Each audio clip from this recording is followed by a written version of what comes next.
Hi, everyone. Dr. G here. I want to introduce you to a personal inspiration of mine that you might already know as the Emmy Award winning chief medical correspondent of CNN, or whom I like to call the original Dr. G. Sanjay, welcome. Thanks so much for having me. Great to be here.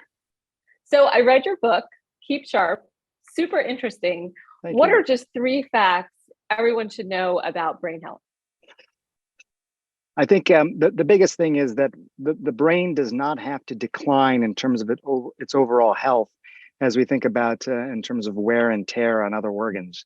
The brain is, I think, maybe the only organ in the body that can actually reliably grow sharper as we age. And this is something that I think is very inspiring. It's also relatively new. We used to think that the brain health naturally declined over time, but just over the last 15 years, we know you can grow new brain cells at any age. And that's I think, what's changed everything in our world. So, if I had to get to the punchline of the book, not to spoil it for everyone out there, the mind is a beautiful thing to waste, right? We got to be thoughtful about the way we think about our brain and take care of it. We have a super finely tuned supercomputer. I mean, like the most beautiful, wonderful, intricate thing that you can imagine, the most enigmatic 3.5 pounds of tissue in the known universe right here in our skulls.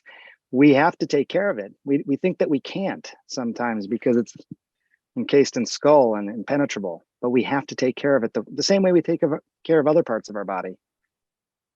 Thanks, Sanjay. Well, everyone out there needs to read the book. I know I enjoyed it and learned a lot. I'm going to switch gears for a second. This is a much harder question.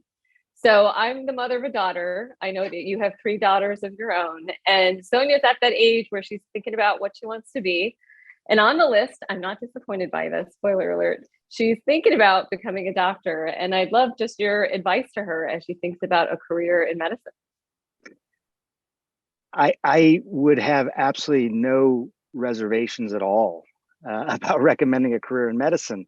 I mean, it's interesting since I started medical school, even since you started medical school, I'm a lot older than you, but still things have obviously changed in medicine. But I don't think there's another profession where the core ingredient of your profession is empathy.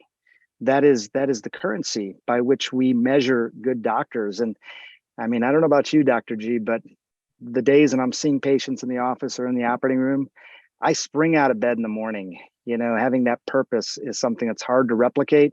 So, Sonia, totally do it. If you're interested, totally do it. Thank you so much for inspiring me, for inspiring her, and hopefully so many doctors because the world knows we need more of them. Thanks so much, Dr. Gupta. Be well, everybody.